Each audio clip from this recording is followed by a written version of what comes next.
Okay, good morning, everybody. Thank you for joining us, and welcome to the Wilson Center. My name is Abe Denmark. I direct the Asia program here at the Wilson Center, and the Asia program is co-sponsoring this event along with the Kissinger Institute on China and the United States. Today's event is focused on the expectations of the Indo-Pacific for the incoming Biden administration, one of a series of similar events being organized at the Wilson Center, looking at various regions around the world and how they're seeing the incoming administration. President Biden, or I should say President-elect Biden, will be coming into office with more experience in foreign policy than any president since George H.W. Bush. He chaired the Senate Foreign Relations Committee for a long time and has deep experience around the world, including in Asia. Yet at the same time, his administration would be facing some unprecedented challenges. In addition to the COVID-19 pandemic, he will face an increasingly confrontational China, a belligerent North Korea, and allies and partners that have come to question the reliability of the United States and its commitments to the region. We have a tremendous group of Wilson Center experts arrayed for today's event.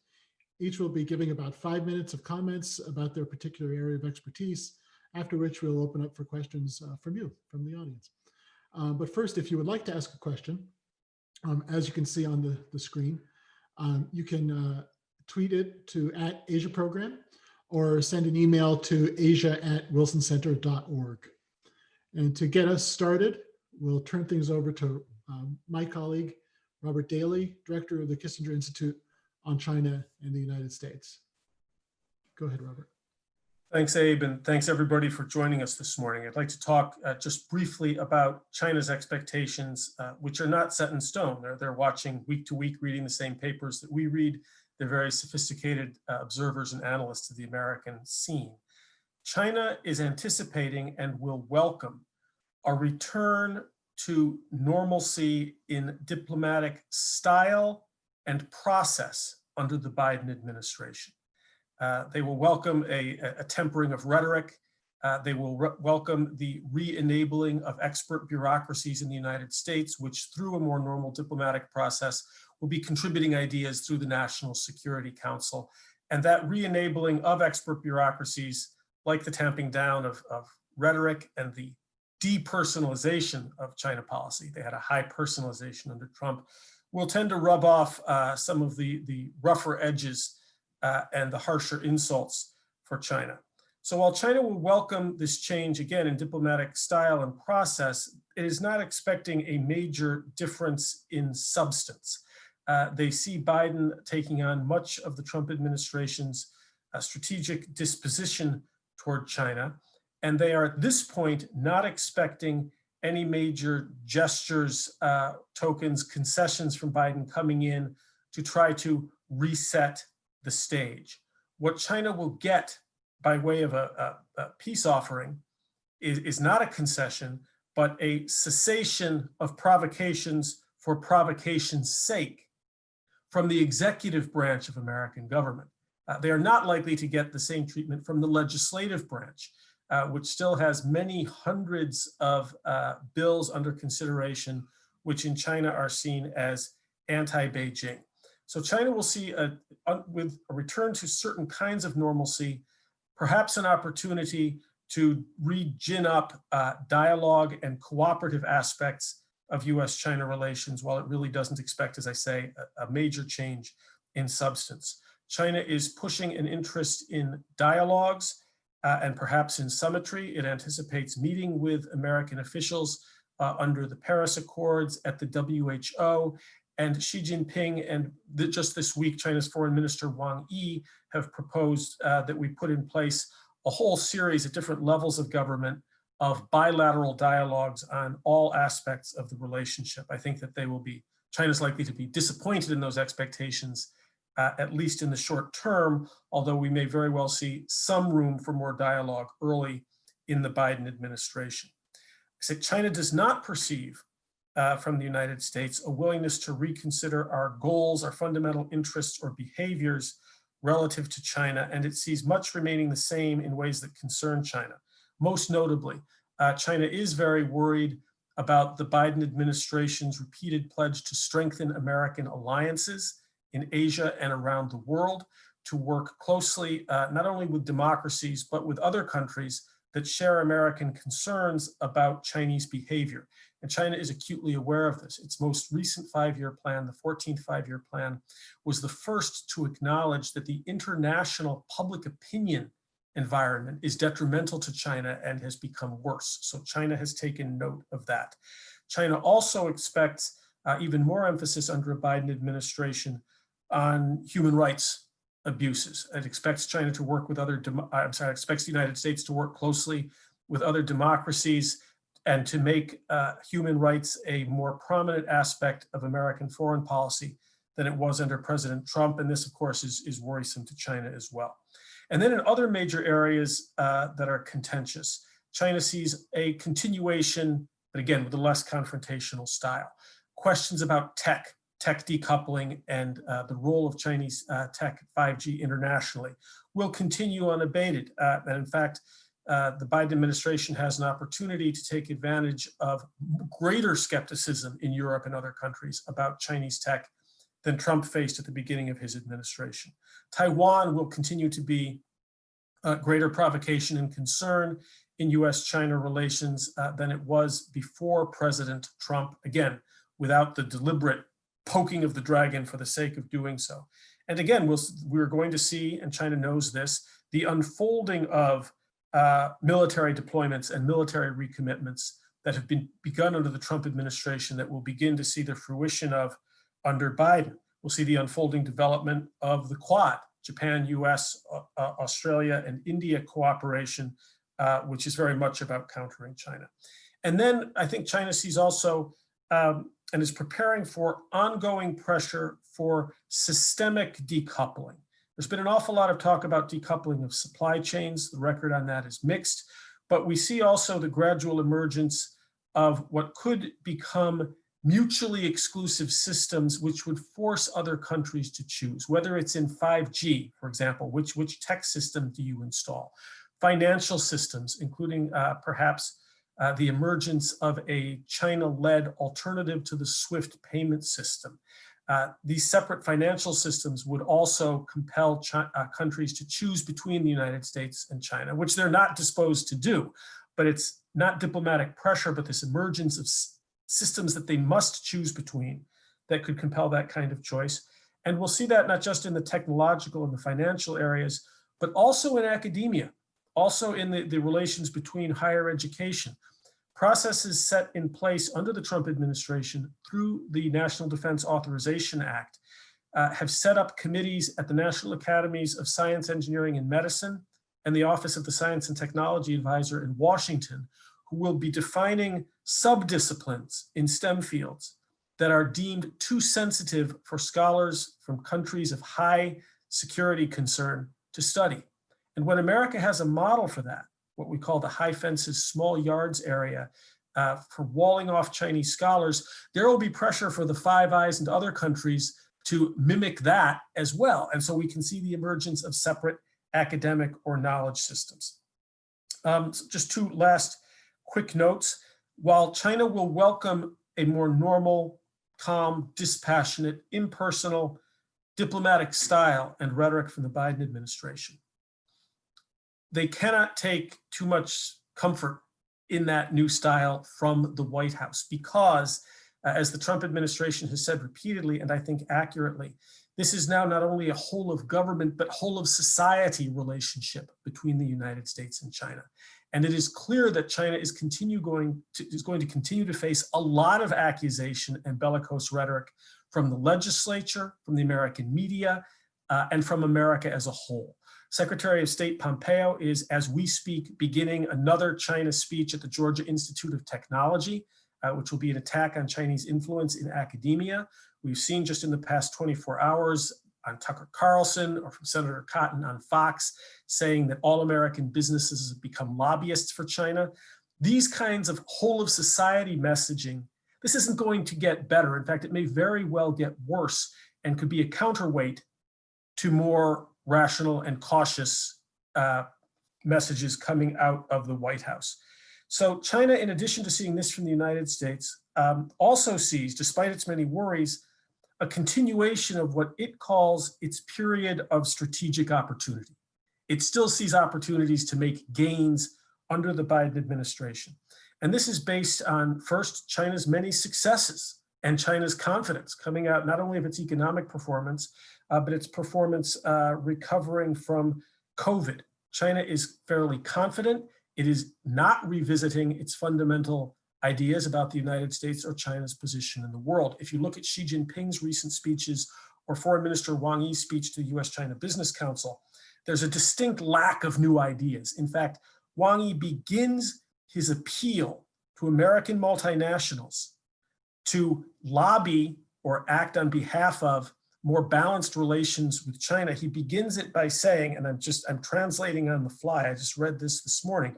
He says, the future course of US-China relations will depend on the United States making correct decisions. He launches, the first paragraph of his speech is a scolding of the United States, inclusive, and an insistence that the US, this declining and delusional power, get on the right side of history and embrace China's rise.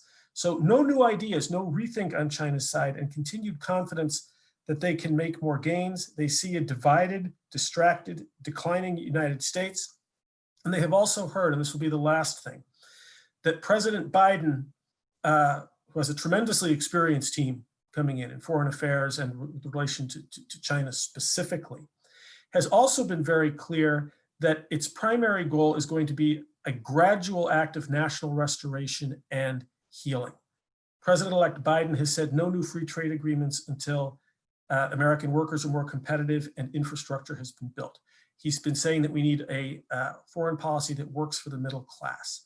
So he's saying we need to get our own house in order and improve our competitiveness, which is surely true. But of course, our house is never in order. This is a, getting worker competitiveness and infrastructure in place is the work of decades. National healing takes time, and we don't have time because China is on the move. China sees in this desire to do the domestic agenda first, a continuation of its period of strategic opportunity. So overall concerns from China, but its confidence is undiminished, and it will still be looking for ways to increase its global standing from before day one of the Biden administration. Thank you. Thank you so much, Robert. Very comprehensive, very interesting, especially the Hebutong nature of what you just said. For those of you who don't know the Mandarin, it's a harmony, not uniformity attitude that Robert described from the foreign minister, I think is as expected. I wanted to ask you about climate change. President-elect Biden has appointed former Secretary of State John Kerry to a cabinet level position as a point person on climate change. During the Obama administration, this was a key area of interest and potential cooperation between China and the United States. I'm curious your sense of how Beijing is seeing climate change potentially both as an area of cooperation with the United States, but also as a potential area of leverage with the United States to get some concessions on areas that are critical to Beijing's interest. Well, the question is asked, I think, in precisely the right way. Beijing, and I say Wang Yi and Xi Jinping just in the past 2 weeks, do put climate change front and center with public health and the pandemic to claim that what we really need is cooperation and we need to set all disagreements aside. And of course, many Americans, including the Biden administration, also talk about climate change as an area for cooperation.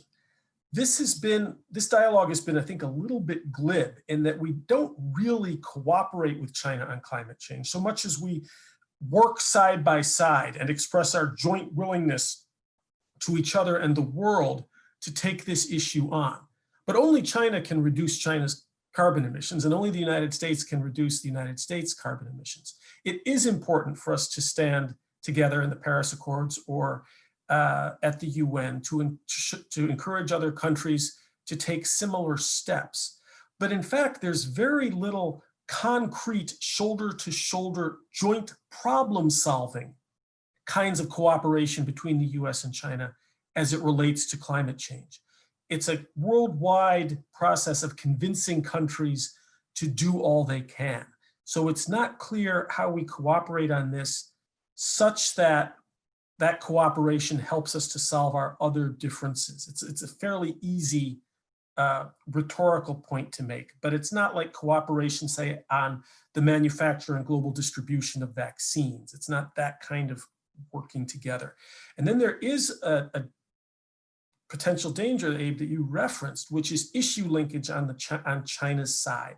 If we reach out to cooperate with China, will China allow cooperation, real, meaningful, joint problem solving, the joint incurrence of costs? Will they allow that to go forward in some areas? If we have a highly confrontational relationship, as we surely will in others, that's not part of Chinese political culture. So if we reach out on climate change cooperation or any other region of cooperation, and at the same time, remember that candidate Biden called what China is doing in Xinjiang genocide.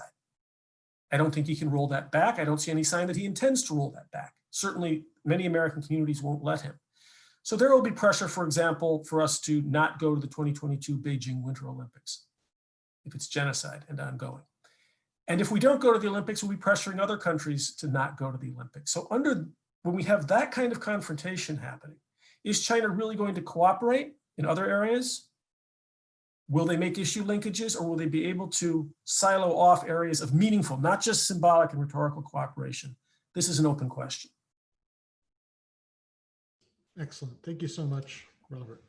Now we'll turn to Shioka Goto, Deputy Director for Geoeconomics and Senior Associate for Northeast Asia at the Asia Program at the Wilson Center. Go ahead, Shioka. Great, thank you. So as the United States will be welcoming President-elect Biden to be in the White House, Japan actually has a new leader too. And so I want to spend my 5 minutes or so really talking about Japan, not just because it is the third largest economy in the world, but also because there is this change in leadership in Japan as well. So Prime Minister Suga replaced Prime Minister Abe in September, but he's only been replaced as party leader and as the leader of the biggest party in government. He's become the Japanese leader. That is to say, he has not yet faced a general election. And so for Suga, it's really critical to have good relationships with the United States. He does have very big shoes to fill after Prime Minister Abe, who had really been able to not only bring stability to the Japanese political scene, but also come up with a grand strategy of sort for Japan to play a greater presence on the global arena. Of course, the United States is by far the most important bilateral relationship that Japan has. And so it is critical for Suga to have very good relations with Biden moving forward and to actually be able to communicate that on the global stage as well.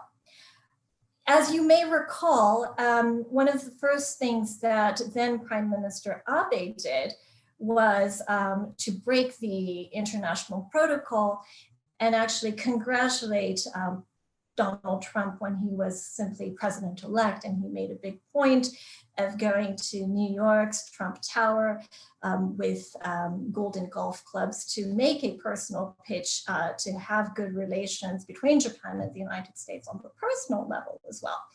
We haven't seen that kind of approach by Suga. It was sufficient for the two sides to have a traditional congratulatory 15-minute phone call within days after Biden's victory was confirmed. At that conversation, there was reassurance about the US-Japan Security Alliance, US commitment to defend Japanese territories, for the two sides to work together to ensure stability in the Indo-Pacific region and to work together on dealing with the global pandemic. We are expecting a return to a more stable relationship, as Robert said, and that is particularly of interest and importance to the Japanese. They are hopeful that this greater expectation based on process and procedure will make it easier for the Japanese to come up with a more strategic and comprehensive approach to dealing, to having good, solid relationships with the United States moving forward. But that said, there is a lot of concern in the Japanese public, and a poll by Nikkei, the Japanese financial daily, last week found that 66% of those polled are not expecting any change in US-Japan relations even under a new administration, and 18% actually see relations actually worsening from current levels. And so I want to address 4 uncertainties that the Japanese are particularly wary of. And the first one is how the objectives of the United States as a Pacific power will align with those of Japan. So Biden has really made this big pitch for working with partners, building up coalitions. And there's certainly a great deal of comfort in Tokyo to see a lot of familiar faces from the Obama administration being nominated for key cabinet posts, including the nominee for the Secretary of State. And it really exemplifies the fact that the incoming White House is committed to making diplomacy work, and that it will move away from a transactional approach to foreign policy and be more conciliatory towards its allies and partners. But at the same time, there's great concern in Japan that the United States will simply be too focused on dealing with its own domestic concerns to be really able to be a major Pacific presence. Since 2017, Japan has really taken on the role of promoting US economic values in the region, and that's been particularly noteworthy in the realm of trade. Japan has really spearheaded this move towards committing to multilateralism and transparency. And we've seen Japan not only take over the leadership of bringing the TPP to the finish line even after the US withdrawal from the agreement.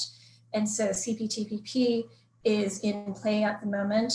Last month, the RCEP, the Regional Comprehensive Economic Partnership Agreement, was signed that brought the 10 ASEAN countries as well as 5 major countries in the region together under a single multilateral trade framework, which really bucks the trend of the Trump administration that has been so committed to taking a more unilateral approach to trade. At the same time, Japan has signed a bilateral trade agreement with the European Union, and also more recently, a bilateral trade agreement with the United Kingdom as well. And so over the last 4 years, Japan's confidence for its role in the world order has actually increased. And what RCEP in particular has done has given greater confidence to Asians to be able to come up with rules for Asia by Asians. What's interesting about Japan is that there are now 2 major trade agreements in the region, and Japan is one of the few countries that is party to both of them. In contrast, the United States is party to neither of them. And Japan, during these 4 years, has actually also stepped up its outreach to Southeast Asia, as well as to India, and also to the smaller Pacific island nations too. And it's really moved forward with developing quality infrastructure across the Indo-Pacific, and not simply trying to move forward with trade agreements. The second concern that the Japanese have regarding the incoming administration is how the US stance towards China will change or may change, and how that might align with the interests of Japan. So Japanese companies have been incredibly hurt by the ongoing US-China trade war under the Trump administration. But at the same time, Japan really does want a more hawkish approach to China, towards China, to continue, not just on the security front, but also on the economic front as well. China is, of course, the largest trading partner for Japan, as well as for the majority of Asian countries. But it is also seen as an unfair competitor, as well as a formidable security threat. and of course, there is ongoing territorial disputes between Japan and China, as well as broader concerns about Chinese militarization and aggressions across the region. When we do look, though, at prospects for pushing back against China and its unfair trade practices, we saw that under President Trump, the United States was able to work together with Japan as well as the European Union in the forum of the WTO to push back against so-called non-market practices. This essentially meant pushing back against China's practices of violating international trade rules. And Japan will certainly want more coordinated efforts with the United States as well as with Europe to push back against Chinese disregard of rules and norms, including forced technology transfers and violation of intellectual property rights. But there is more opportunity too to push back against Chinese economic coercion and to take a coordinated stance against those Chinese aggressions on the economic front as well. And I'm thinking in particular about Beijing's unilateral actions towards Australia that we see today, which is really pushing Australia on the trade front. But this is not something that Australia is confronting vis-a-vis China. We've seen that similar approach being taken by China towards South Korea when the THAAD defense system was deployed in the country.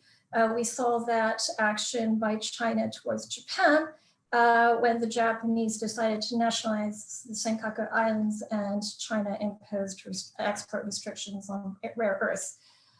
So there is clearly a disconnect between what Beijing is publicly declaring, i.e. that it is now promoting liberal values in the international arena, but its actions really speak to more of a strong arm tactics against transgressions towards China. And there is great opportunity for the United States to work together with countries like Japan to push back on China and not just on the trade front. The third concern is whether the United States can partner with Japan on new initiatives. And Prime Minister Suga is seen very much to be carrying over Abe's legacy, especially on foreign policy, including enhancing Japan's defense capabilities and reaching out to South and Southeast Asia for economic and security interests. But Suga has actually come up with a number of new initiatives of his own as well. And the most notable, perhaps, is on the environment. And this month, he launched a campaign for carbon neutrality by 2050. That is actually part of a stimulus package that Japan has introduced to offset some of the economic decline as a result of the coronavirus pandemic. The plan is to reduce carbon emissions, invest more in solar technology by 2050, which is really in line with the timeline of the European Union. And it's about a decade ahead of what the Chinese have set for their own deadline as well. Japan, like the expectation for Japan is that, like the free and open Indo-Pacific strategy, that the United States will embrace a initiative that has been started elsewhere, but that Washington will actually be eager to adopt it as its own and really sort of be in a leadership role, especially given that John Kerry is going to be Biden's new special climate envoy.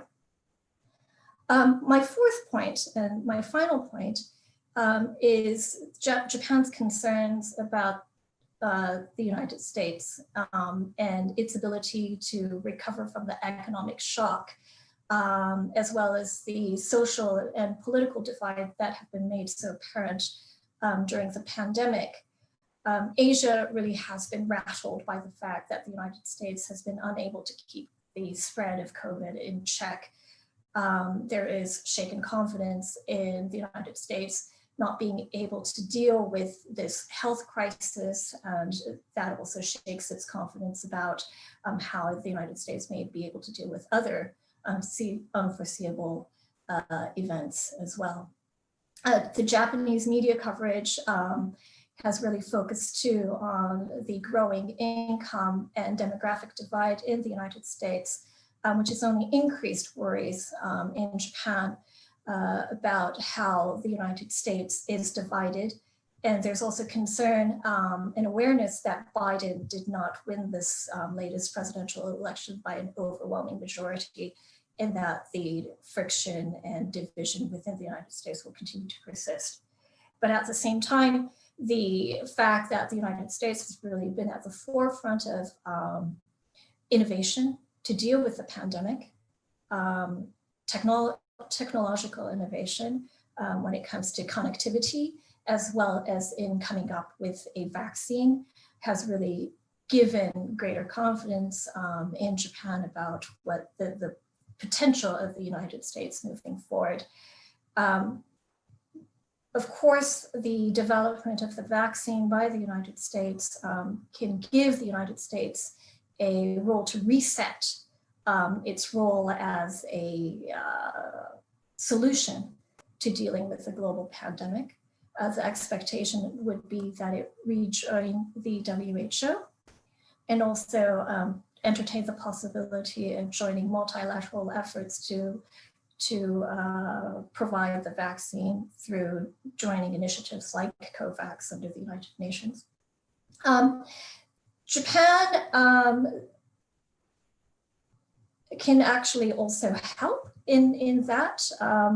One of the things that the Japanese have a serious advantage is its network in Southeast Asia. What is happening when it comes to vaccine distribution at the moment is that the Chinese have actually moved forward considerably in providing its own vaccine to outside of its borders, and in some cases making it a conditionality of providing further aid or cooperation with entities and governments outside of its own borders. So what is hoped for in Japan is that the United States can work with Tokyo in reaching out to Southeast Asia and providing a solution to dealing with the pandemic, making good use of the extensive networks that Japan has in Southeast Asia from both a business perspective and also in developing infrastructure to distribute the vaccine efficiently as well. So let me stop there. Thank you, Shoko. Very interesting. I'm curious, it seems that from your perspective, the Japanese are concerned about the challenges that the Biden administration will be facing in terms of our own domestic economic and political challenges, but are also concerned that in the Biden administration's efforts to address those problems, they'll be distracted from engaging in the region. Curious, what, if anything, you think a Biden administration could do to begin to address Japanese concerns, especially when it comes to focus and commitment to the alliance specifically and to the region more generally? Well, one of the first things that the Japanese would want the United States to do is to have more economic engagement in the region. But I think the possibility of the United States joining a multilateral agreement is going to be put off for some time because of US domestic considerations. So on the security front, the expectation is that as it was outlined in the very brief 15-minute phone conversation, that there is recommitment to the alliance and that there is recognition that the bilateral alliance is important. And one of the buzzwords under the Trump administration had been to deal with the burden sharing. And I think that calling it, the Japanese would push back and say that they have made more than enough financial contribution to make this a fair relationship. But I think that that in itself is not going to really assuage either the United States or the Japanese public. There needs to be recognition that this isn't a burden, that it is of mutual interest to have the United States in the region. Japan, the constitution, Japan's pacifist constitution is no longer a stumbling block for Japan to make a commitment to be a defensive, to offer its defensive capabilities to the alliance. And I think that any opportunity for Japan to assure that it remains committed, not just by its pocketbook, but also to provide assistance through people and goods will be one way to make sure that it's not a burden no longer. That's great. Thank you so much, Shioko. Now let's turn things over to Michael Klugelman, who's our Deputy Director of the Asia Program and a Senior Associate for South Asia. Go ahead, Michael. Well, thanks, Abe. So I will briefly speak about expectations of the Biden administration in 4 places: Afghanistan, Pakistan, India, and what I'll describe as the rest of the region. In Afghanistan, Kabul is banking on a shift in US policy. It wants the incoming administration to get tougher with the Taliban, which signed a troop withdrawal deal with the US last February and has recently joined a fragile peace process with the Afghan state. Kabul is hoping that the incoming administration, which to this point has said very little about its Afghanistan strategy, will try to recalibrate the peace process so that it doesn't play out on the Taliban's terms as it has to this point, where the Afghan government is stuck negotiating with the Taliban even as the Taliban intensifies violence and refuses to entertain thoughts of a ceasefire or even of reducing violence. The Afghan government hopes that the Biden administration will threaten to slow down or even halt the withdrawal of remaining troops in Afghanistan until the Taliban shows that it is reducing violence, which would create an environment more conducive for negotiations, or so the thinking goes in Kabul. And some analysts believe that the Ghani government has actually slow-walked the peace process to this point, in part to buy time until Biden takes office with the hope of better results once his administration is in place. In Pakistan, there is considerable optimism about the incoming administration. It expects continued opportunities for US-Pakistan cooperation in Afghanistan, where Islamabad has been a key facilitator in the peace process.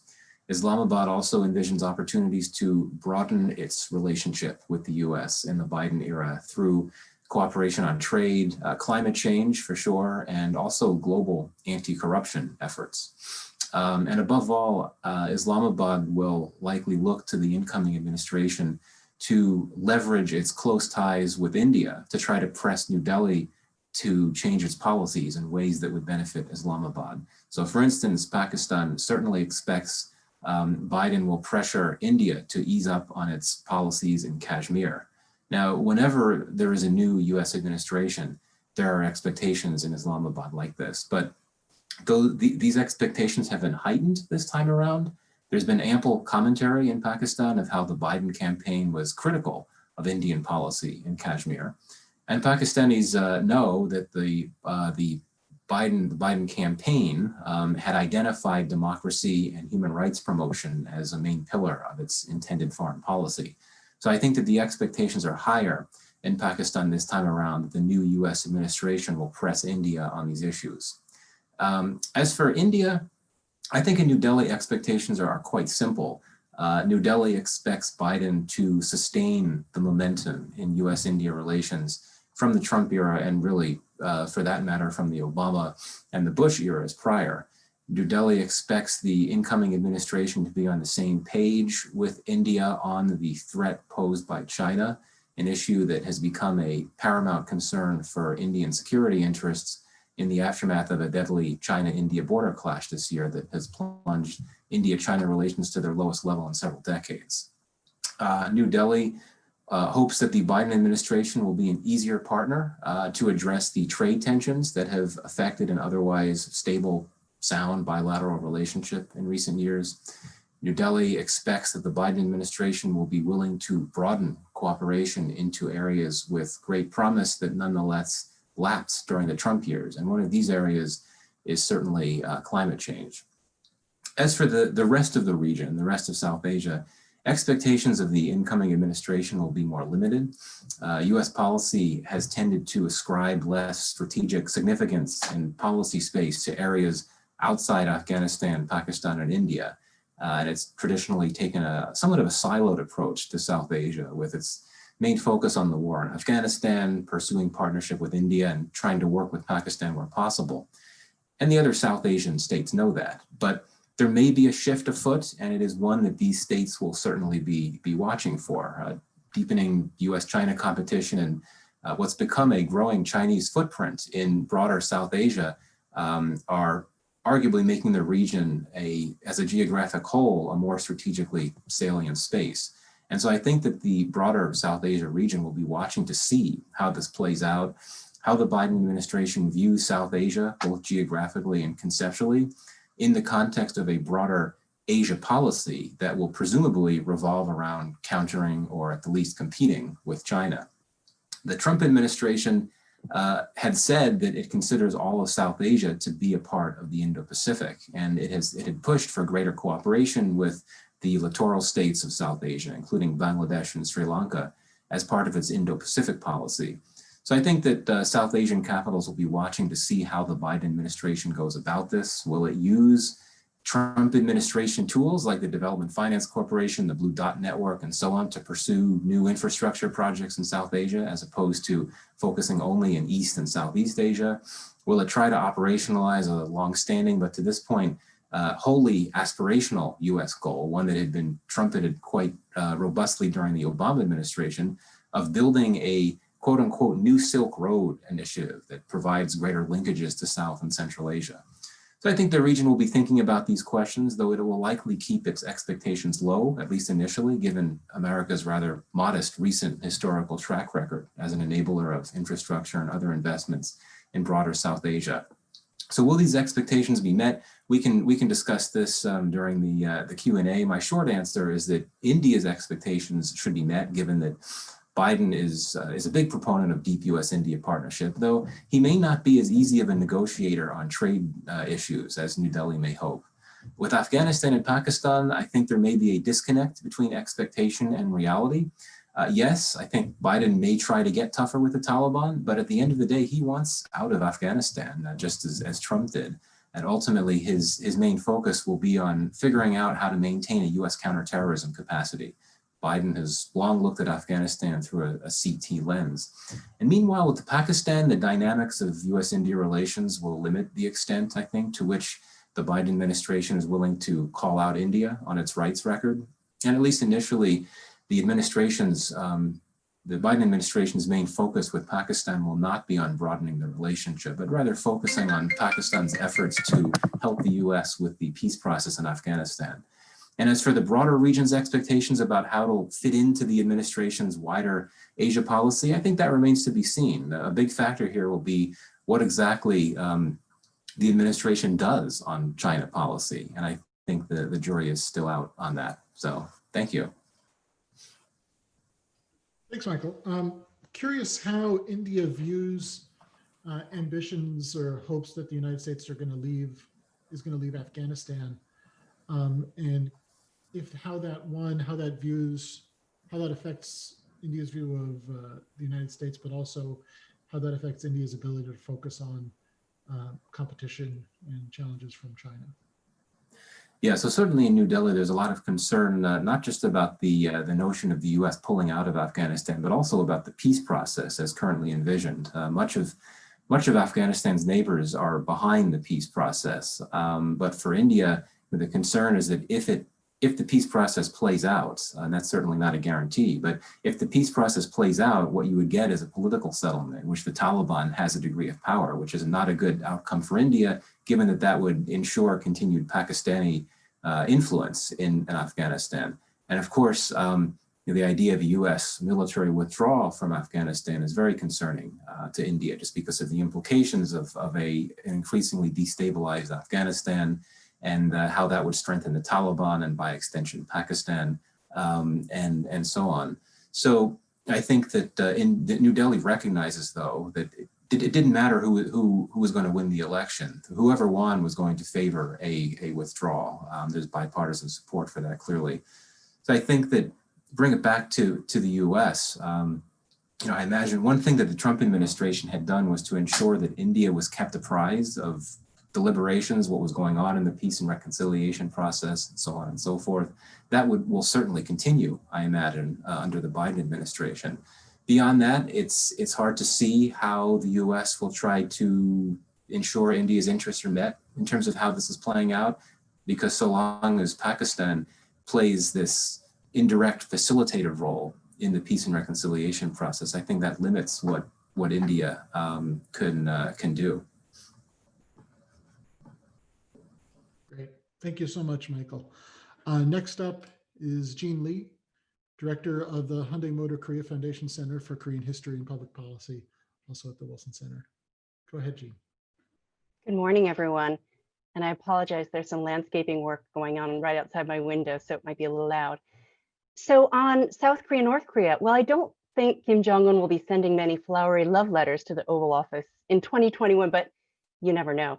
I would say the transition from the Trump administration to the incoming Biden administration has provoked both relief and anxiety in North Korea and South Korea.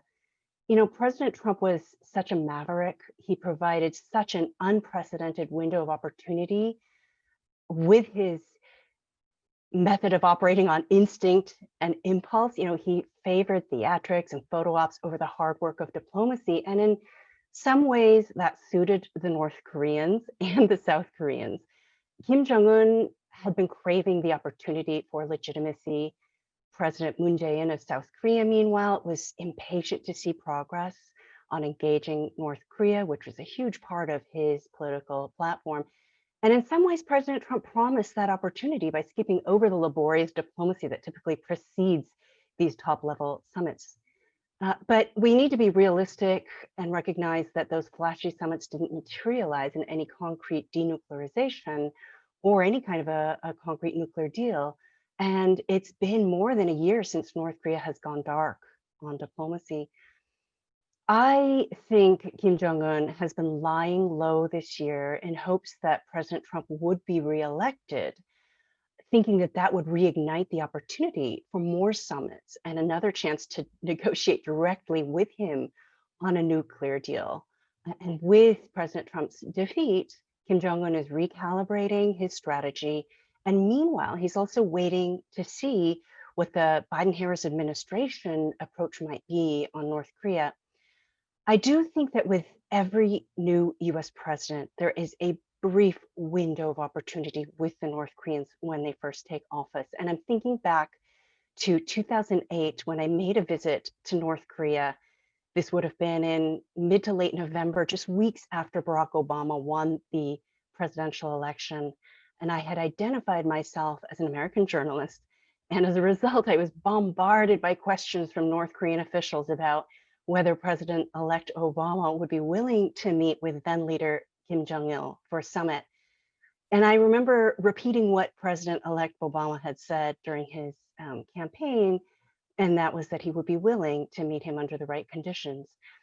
4 years later, I wrote here for the Wilson Quarterly that Donald Trump had a similar window of opportunity with Kim Jong at the start of his presidency in January 2017. But the North Koreans didn't wait very long. It was just a matter of weeks before they launched provocations to get President Trump's attention. Shihoko, you may remember that was during the visit that you referenced by Shinzo Abe. I think the South Korean president, he's invested immensely in engaging North Korea. He understands this pattern of behavior, and he's anxious for the Biden-Harris administration to send clear signals to Pyongyang on their openness, on continuing the diplomacy that was started under President Trump. And I think we're seeing that reflected in the flurry of diplomacy happening right now between Seoul and Washington. We have the Deputy Secretary of State in Seoul right now for a few days. We have South Korea's foreign minister speaking at the Aspen Security Forum tonight, and I'm sure we'll hear some of these concerns and desires reflected in her comments.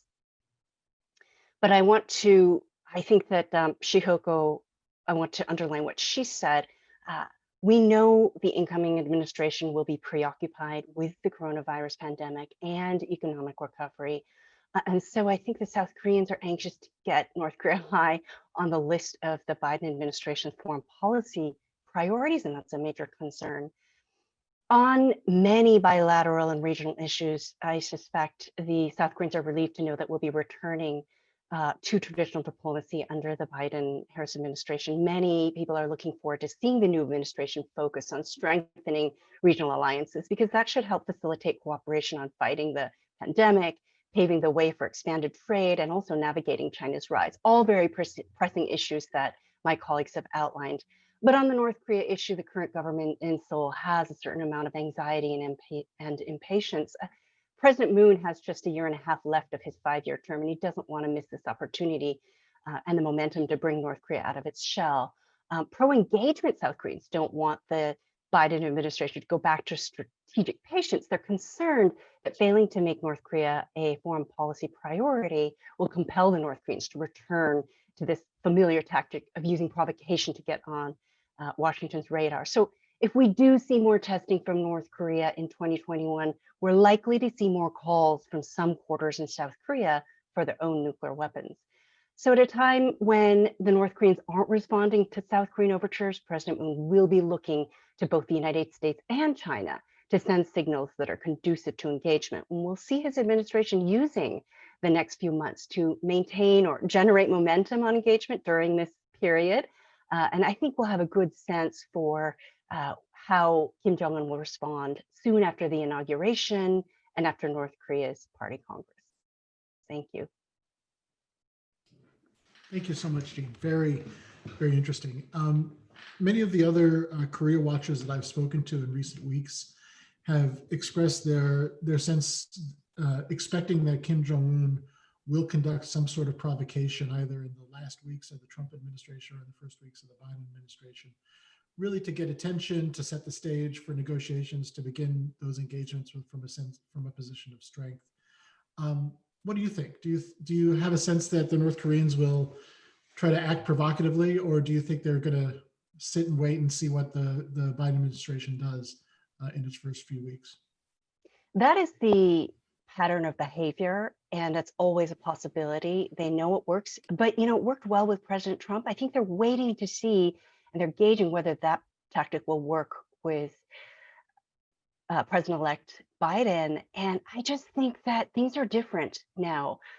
Kim Jong-un and North Korea are in a far more difficult and I would say desperate situation. They're not going to say that, but they are, to be honest. It's been years of very harsh sanctions that have had, I think, questionable effectiveness, but have certainly compounded by the very restrictive border controls since January, meant that there's been such a stop to the flow of trade, flow of goods, flow of people in and out of the country. And we can't see what's happening inside the country, but I can guarantee you that things are tough. And so we have to recognize that he's in a very different situation today than he was even 4 years ago. And so he may be working from a different playbook. And so I do think we need to leave open the possibility that he may take a different tack, but be mindful that the most effective way for the North Koreans to get on our radar is through provocation, because it does bring a sense of urgency and tension that draws attention to North Korea. And so they know that that works. So the question is, will the Biden-Harris administration and will the Trump administration be able to utilize the time between now and January? Really, it's only going to be a couple weeks in January, or even, at most a couple months before we see them perhaps turn to that tactic. So I'm not totally convinced. I still think there's room to change that calculation. The fact that Kim Jong-un and the North Koreans have been somewhat quiet on the election, I think we should see that as them sitting back and really trying to figure out what's happening and what their next move should be. Excellent. Thank you so much, Jean. Really terrific. And now for our last speaker, we'll turn to Prashanth Parsemaran. And apologies if I stumbled over your last name there, Prashanth. Who's our global fellow at the Wilson Center Asia program, as well as a director for our group Asia. Over to you, Prashanth. Great, thanks a lot, Abe, and thanks a lot, everyone, for joining us. So I think I'm gonna just keep this pretty brief, and just with the first caveat that this is a very diverse region. Same caveat that Michael gave with South Asia. Southeast Asia is, if you include the whole region, it's the third largest country in the world. It's the fifth largest economy in the world, and very diverse countries, 11 countries, right? Different sizes, different economies, and such. But I think the big question for Southeast Asia is where on the spectrum between the Obama administration, where you saw extreme attention given to Southeast Asia, in fact, probably the most attention to Southeast Asia since the end of the Vietnam War in decades, right? So a lot of attention to the region, and the Trump administration, where you saw actually a big ebb of US influence and attention to Southeast Asia relative to other aspects of Asia policy. And the question for Southeast Asia is going to be, where in those two extremes is the United States and the Biden administration going to end up on that front? And I think there is sort of a couple of caveats to that. One is that it's an extremely high bar that the Obama administration set, right? We're talking about high attendance at multilateral fora, investments in strategic partnerships, attention given to smaller countries like Laos and Cambodia and Brunei, countries which find it very difficult usually to get any attention from a US administration at all. Investment in people-to-people exchanges, the Young Southeast Asia Leaders Initiative in Southeast Asia as well. And I think, to be fair to the Trump administration, there has been some areas where the Trump administration has looked to do some continuity. So investment in sub-regional initiatives with respect to the Mekong River, one of the longest and largest rivers in the world, which is under threat from huge damming. It's a huge environmental concern in Southeast Asia. And the investment in US-China competition in terms of what the United States is doing domestically to counter what China is doing is appreciated, even though some of the rhetoric and the disruption does worry Southeast Asia. And, the whole sort of, this is turning into another Cold War and we don't want to choose sides, even though a lot of these Southeast Asian countries are smartly making smaller decisions that effectively will amount to them choosing a particular side in the long run if trends expected to continue. But I think the broad sense under the Trump administration was that US engagement did decline. If you look at a poll that was done by the Institute of Southeast Asian Studies, they're trying to do it on an annual basis. The 2020 data shows, 77% of Southeast Asian elites said that US engagement declined under the Trump administration relative to the Obama administration, which is one of the most significant numbers in the poll across the board. So the question is going to be, where do we end up with that? I don't think there's an expectation that we're going to see complete continuity in the Trump administration or a return to some sort of Obama 2.0. I think there's a recognition that I think, as many of my colleagues mentioned, the United States is very consumed domestically with economic concerns and COVID. US-China competition is here to stay. There's attention among Southeast Asian elites, as with every administration, about nomenclature. Are we just like the rebalance in the Indo-Pacific? What is Biden saying about the Indo-Pacific? How many times is he referencing it? All the records of speeches and remarks and things that people have written and people have been considering for administration jobs. But I think beyond that, the question will be, what has changed with respect to China policy, with respect to the focus on politics and security and so on and so forth. I think there's also a hope on some specific areas where Biden can do more. A couple of them I'll cite. One is more investment in ASEAN and ASEAN-based institutions. The US-ASEAN strategic partnership that came into being back in 2015, it's going to have its 10th anniversary running up to 2025. So there's an effort in the next 4 years for the Biden administration to invest in that. The aperture, I think, is going to be expected for some smaller countries in Southeast Asia to see if they can get opportunities. ASEAN as an institution has a rotating chairmanship. Brunei is going to hold the chairmanship in 2021, and then Cambodia in 2022. So these countries are going to try to look for US attention in that realm. And I also think one other thing that countries are going to be looking to is whether we see a lot more investment for the United States in people-to-people ties and the sort of, I guess, you could call it whatever you want, soft power or people-to-people diplomacy. I do think this was a big focus in the Obama administration, and I don't want to understate it. I mean, if you go to Vietnam and you go to Myanmar, what they remember in the Obama administration is Obama having, Bun Cha with Anthony Bourdain, or his visit to a pagoda in Myanmar, right? They don't necessarily think of the same things that the elites think about. So to what extent is the Biden administration going to be able to leverage that? Some of the cabinet officials are pretty diverse. If they position ambassadors in some of these countries, that's a good opportunity to engage on these issues. We've had Black Lives Matter in the United States, but there are a lot of racial and religious and identity-based issues in some of these Southeast Asian countries. So I actually think it's a good opportunity for an honest conversation for both sides on these issues as well. So I'll end there and look forward to the discussion and the questions. Thank you, Prashant. Very interesting. Curious about U.S. options on the economic front vis-a-vis ASEAN. That expectations are that the U.S. will not be able to join CPTPP, will not be joining RCEP, and therefore is somewhat on the outside of regional economic integration looking in.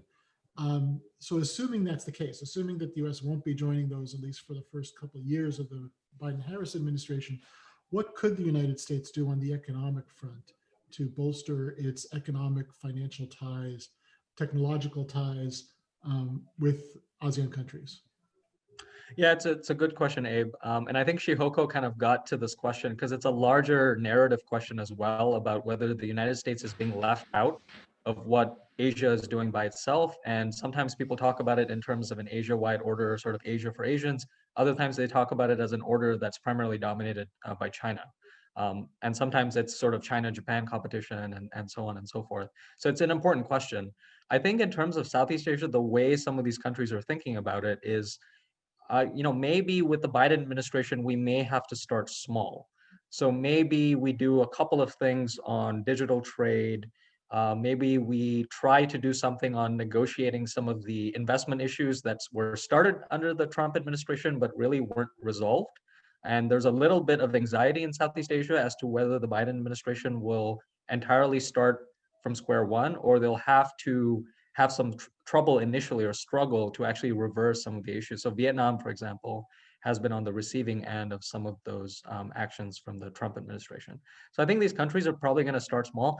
I think I do anything I can to sort of tamp down expectations that the Biden administration will be able to enter into a big multilateral agreement anytime soon. Unfortunately, I think the expectation does still exist in the region that the United States will, at some point be able to enter this agreement, or at least try to get its foot in the door by negotiating it with some other partners to get at some aspects of the agreement. So 21st century standards and all of that. But I think the issue is that it's not that the bilateral trade route hasn't been tried. In the George W. Bush administration, they tried to negotiate a lot of bilateral agreements with Southeast Asian countries. It was just really hard to do. And then we went to the regional route and said, we're going to go back to the bilateral route. That's also going to be tricky. So I think that's probably going to be one of the questions looking forward. And I think the other piece of this to watch, obviously, is the US-China competition is worrying in terms of the rhetoric, but I do think in the Trump administration, we're seeing the United States think a little bit more about economic opportunities, the Development Finance Corporation, and so on and so forth, and specific projects that the United States can work with other countries on. So if there are more developments on that front, I think that would also be welcome in the region. Great. Well, thank you, Prashant. Thank you, everybody, for excellent opening comments. We can now turn to the Q&A for those of you watching. If you have a question, you can send it to, you can tweet it to @AsiaProgram or email it to asia@wilsoncenter.org. We already have several questions in. The first, and I think we'll turn it to Shihoko to take a first whack at it, is from Mark Fuchs, who's the CEO of Fuchs Capital Partners. Asking, does the embrace of Taiwan by the US and President-elect Biden increase in pace and tempo and corollary in tension with China, or does it slow down, calm down from the present trajectory under President Trump's administration?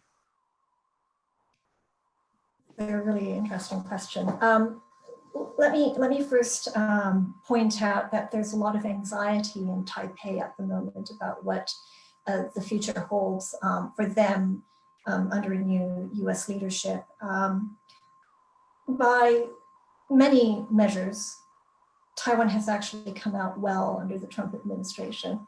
That the US-China trade friction has actually led to more reshoring of Taiwanese enterprise back into Taiwan. There has been a lot of reshoring of foreign capital from China to Taiwan.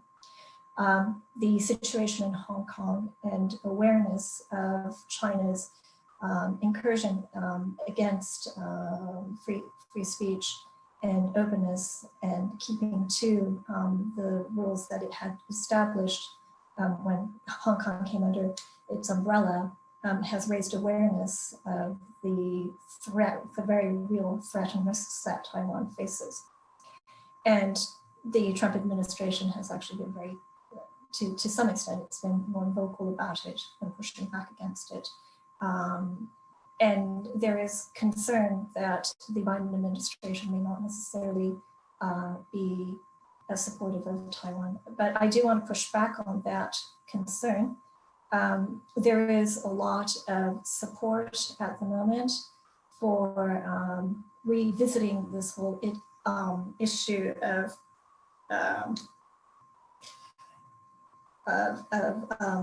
strategic ambiguity, and that there needs to be a more clarity in what the United States should do to ensure that Taiwan remains a free and open and vibrant democracy. That said, one of the concerns that Taipei has at the moment is that it is not being reciprocated in the way that it wants to from the United States. I'm thinking specifically about Taiwan after many, many years of resisting pressure to open up its agricultural products to US pork and beef. It finally did so this year in the expectation or hopes that the United States will finally begin to have a trade agreement or begin negotiations for a trade agreement with Taiwan, which would not only benefit the Taiwanese economy, but also enhance its global positioning as well. That hasn't happened. There's a lot of frustration in Taiwan, and at the same time, there's a lot of confidence in Taiwan too about its own position in the world order. And also there's a great deal of respect.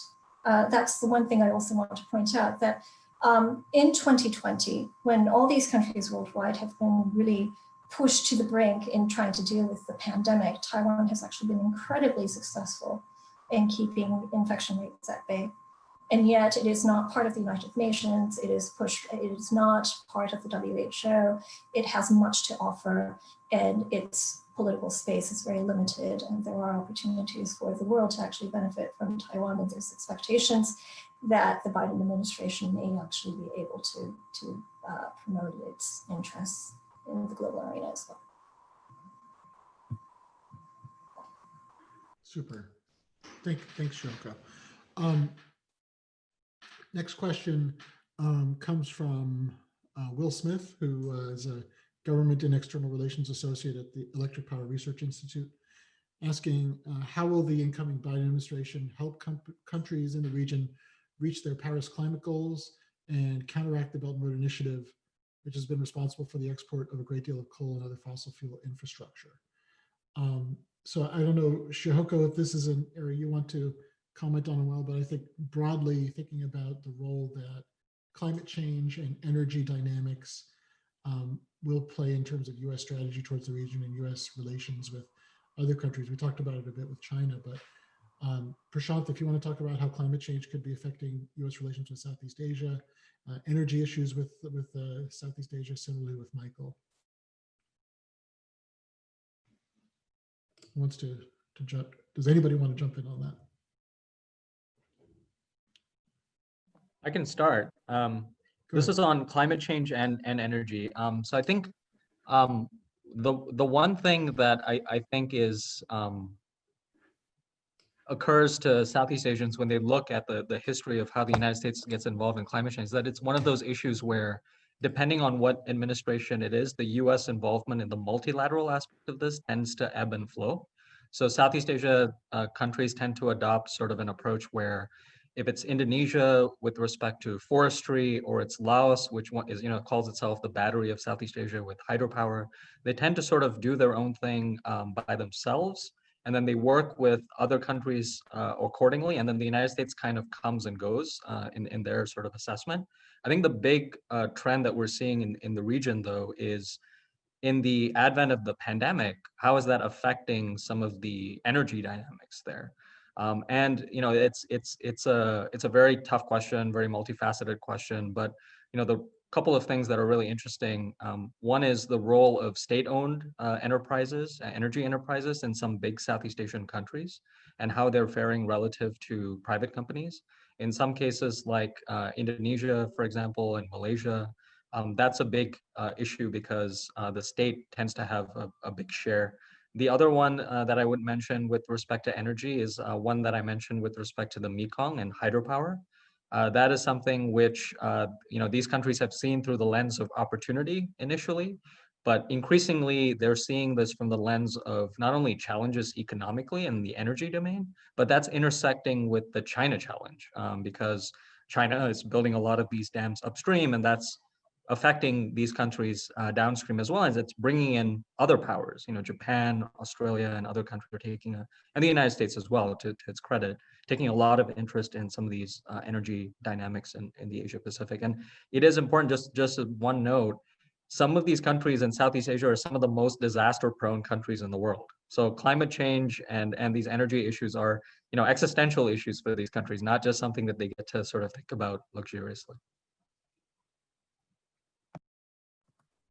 I can weigh in very briefly, Abe. I think that 3 quick points on this. One is that clean energy projects can perhaps be a way for the Biden administration to try to counter BRI in South Asia, which is heavily, BRI projects throughout the region are quite polluting to the extent that they exist, and they're not very focused on clean energy. So in that sense, if the Biden administration, which we know will be very on board with clean energy, if it tries to push that out, it could be seen as an alternative, a way to push back against China's efforts.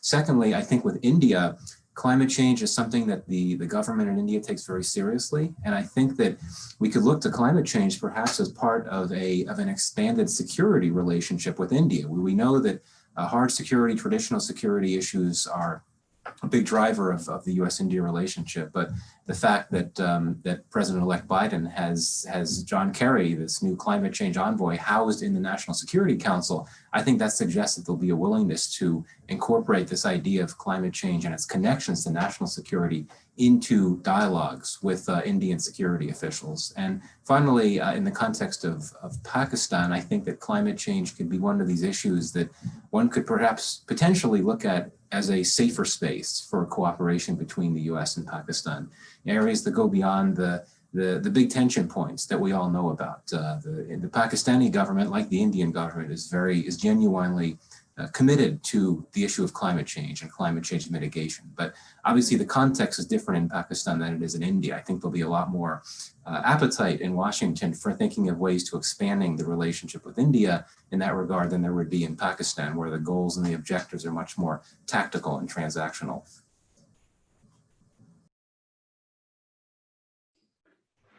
Great, thanks to you both. We have a lot of questions on China, and unfortunately Robert Daly had to step out for a separate event with the Hill. But I wanted to spread out some of the questions on China that have come about and how your specific areas of expertise may be looking to the United States or how they're thinking about China in terms of US-China competition, and which I think is a perennial topic of interest for a lot of you, for a lot of the areas that you focus on. So perhaps, Jean, you could talk a bit about South Korea and how they're looking at US-China competition, and then to Michael on India, Pakistan, Prashant on Southeast Asia, Shoko on Japan. If you could keep it to about a minute each, that'd be great. Go ahead, Jean. Yeah, I would say you and I have had a lot of conversations with our counterparts in South Korea over the past 2 years about South Korea's place within Indo-Pacific strategy and as they navigate US-China competition. And what we've heard resoundingly from the South Koreans is, listen, we can't choose. And I think that several of our speakers mentioned some of the retaliation that countries, including Australia and South Korea, have faced in pushing against China. And so they are economies that are dependent on not only economic relationships with China, but I think when it comes to South Korea, this current government, the Moon Jae-in administration, also needs China for its engagement policies on North Korea. And so they're looking to navigate this competition and staying on side with both China and the United States. And so it's something that that I think the Biden-Harris administration has to recognize, and learning what their concerns and their objectives are in Asia, and what the complications are for them as they try to figure out their way forward as there's this grappling between China and the United States. I do think, as I mentioned earlier, that the South Koreans want to use the emphasis on a restoration of alliances in the region to pave the way for collaboration and cooperation that will benefit in many different areas. And I'll just leave it at that. I think you wanted to turn to another speaker.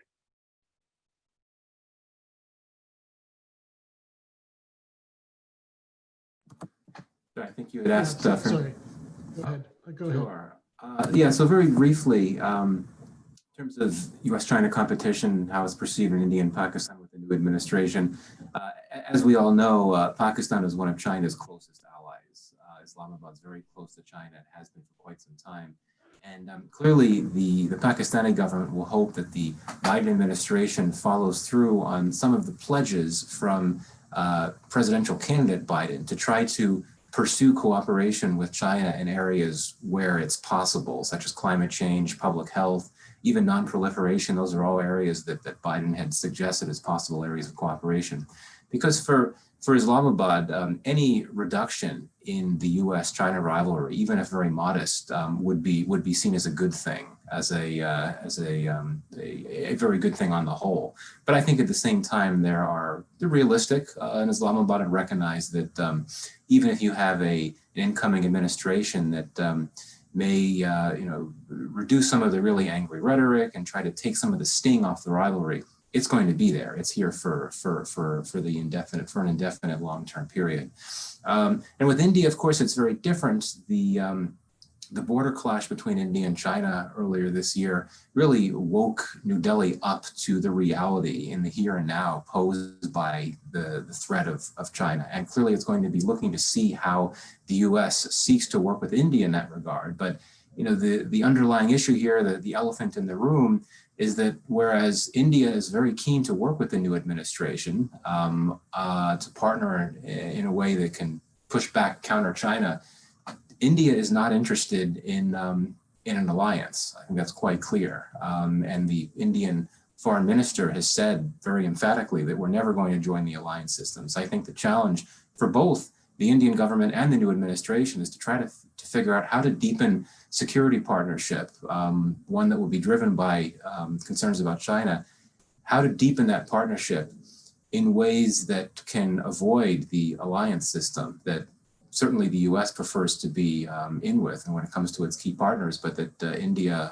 insists that it wants to stay out of. It wants to push this idea of strategic autonomy, which is very different from alliance. So it'll be a delicate dance for the new administration to pull off, but I think it'll certainly be one of the few significant challenges for the US-India relationship moving forward.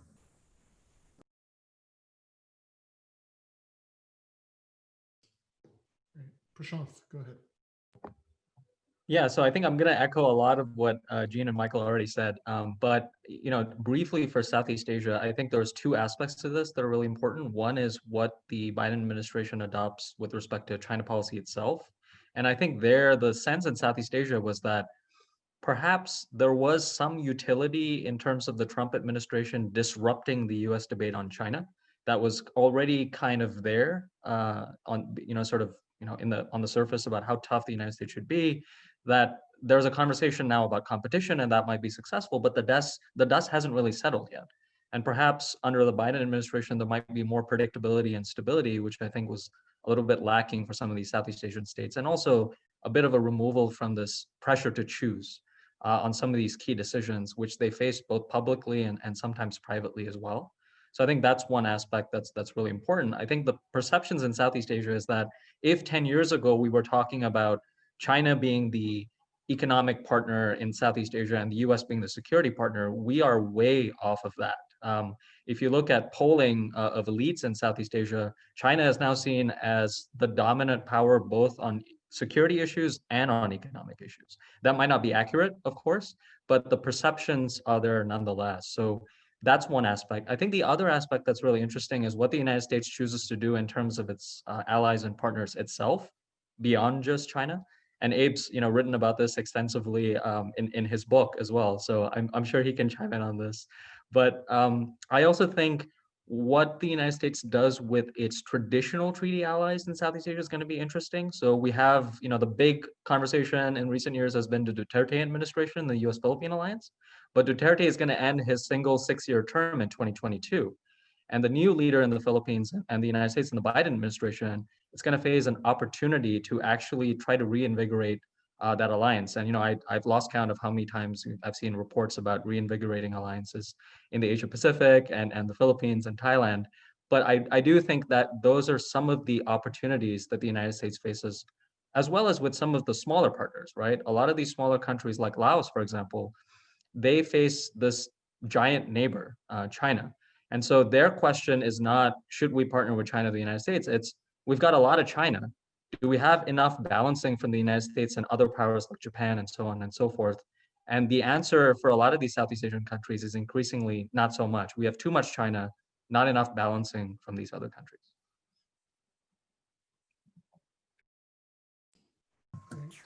Yeah. Anything to add? Yeah, just one quick thing. The challenge for Japan, like many of the countries in the region, is will it be able to decouple economic interests from security concerns? And for now, the answer would be yes, but very delicately, very gingerly. So we saw Suga meet with Wang Yi, the Chinese foreign minister, a couple of weeks ago. And it was a very friendly meeting, really focusing on issues of mutual interest, talking about the need for stability in the region.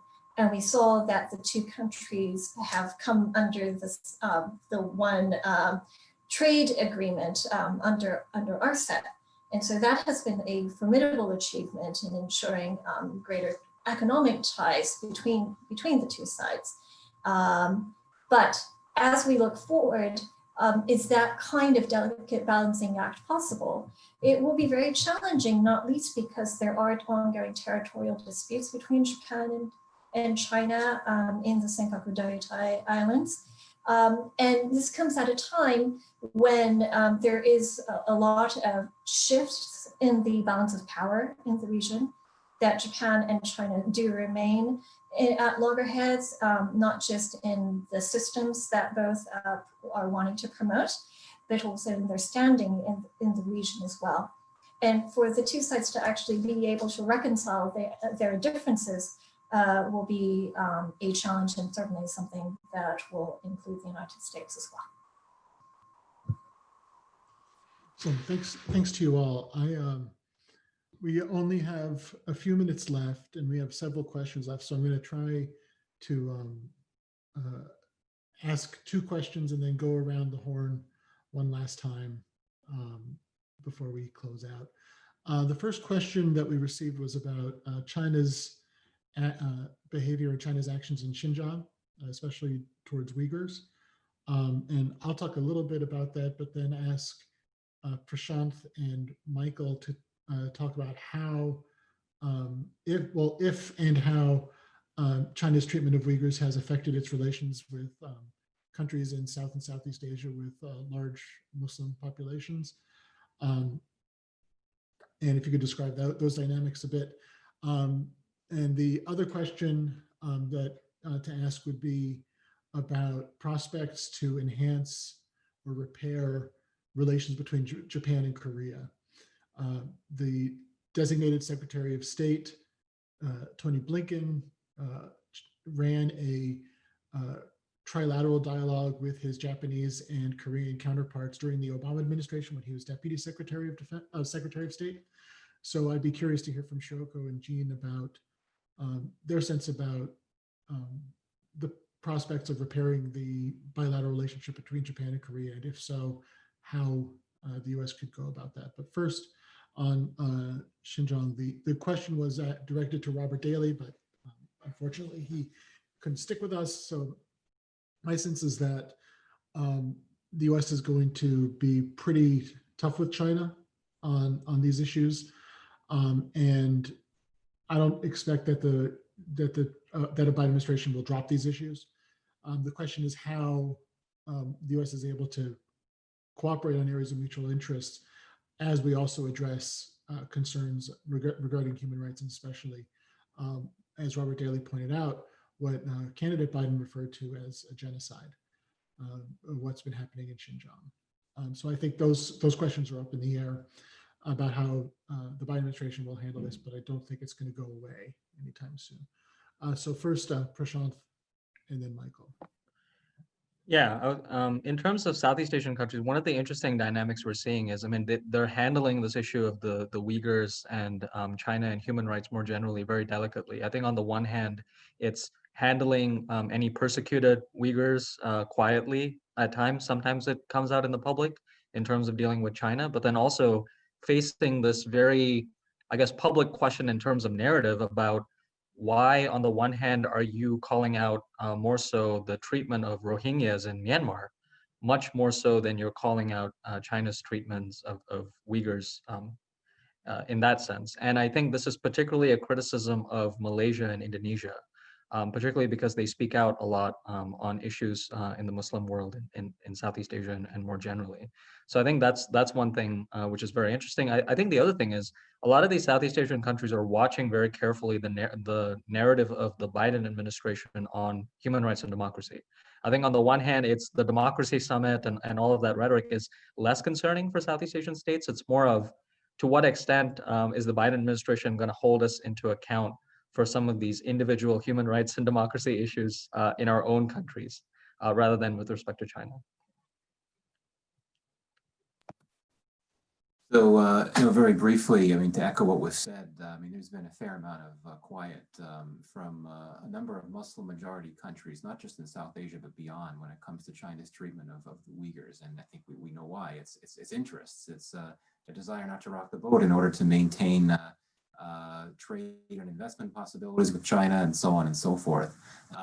The Pakistan question is interesting here. Not surprisingly, Islamabad has said nothing about China's treatment of Muslims, and it actually is quite painful, to be honest, that when the Pakistani prime minister is asked in interviews what he thinks about the treatment of Uyghur Muslims, he feigns ignorance. He says, "Oh, I don't know about that," or he says that we discuss it privately. And yet Imran Khan is someone who has been very emphatic about calling out cases of oppression of Muslims, particularly in terms of Kashmiris, but also Palestinian Muslims, Rohingyas, and others. But I think we know why he doesn't say anything. And I think that it's notable that in India, which of course is a Hindu majority state with a significant Muslim majority, significant Muslim minority, should I say, India's government oftentimes calls out Pakistan for its silence on the matter and basically contrasts it with Pakistan's considerable focus on Kashmiri Muslims, Rohingya Muslims, Palestinian Muslims, and the like. So I don't really see this as being a big issue in the broad scheme of things. But in Pakistan, you do have, I believe, at least hundreds of Pakistani men who have spouses who are Uyghur women who have been detained or claim that their spouses have been detained. So there is a very direct tie in Pakistan in this regard, but the government hasn't done anything. And certainly the Biden administration, as is likely, it will continue to place a focus on the plight of the Uyghur Muslims that'll just lead Pakistan to accuse the US of being hypocritical. Why are you calling out what's happening with the Uyghur Muslims but not saying anything about Kashmiris, and so on and so forth. Okay, thanks. And on the Japan-Korea trilateral, how about Shihoko and then Jean? Okay, so repairing relations between the two sides, of course, is something that is of critical US interest. But let me just say, it depends on how we define repair. And the first thing to do to repair, I believe, is to deal with the Koreans demanding wartime compensation for Korean laborers during World War II and during Japanese occupation of Korea, on the one hand, and also lifting export restrictions by the Japanese on the critical elements to make semiconductors on the Koreans. So these are the two very tangible results that we should be pursuing. So Korea too, like China, was one of the 15 signatories to the RCEP regional trade framework. But lifting these two hurdles was not part of the condition for the two sides to join. So it's still ongoing, but my hope is that at least on a, if we're talking beyond repair and thinking about new hurdles, new damages that could be imposed, RCEP should actually keep that under control. There shouldn't be new flare-ups, but these will be the two issues that I really don't think there is much opportunity for the United States to intervene, but yes, the lifting of those would be of priority. I'm glad that Shihoko spoke about trade, because I think that that's we've seen some development on that issue, but in that area, but we've also seen some movement in a restoration of diplomatic discussions, working level talks between South Korea and Japan. One thing I'll be looking for with the Biden-Harris administration is a renewed push to really reinforce the importance of these relationships and to emphasize the shared and common interests between South Korea and Japan, and that includes North Korea, the threat from North Korea, and it includes the fight against coronavirus. So really, we've seen perhaps withdrawal from during the Trump years of that kind of trilateral engagement, but I'm hoping that we'll start to see, with the restoration of faith in the alliances, a kind of emphasis on the commonality and the shared interests that they can focus on, mindful of the fact that that wartime labor issue is always going to be a tricky one. The history is always a tricky one.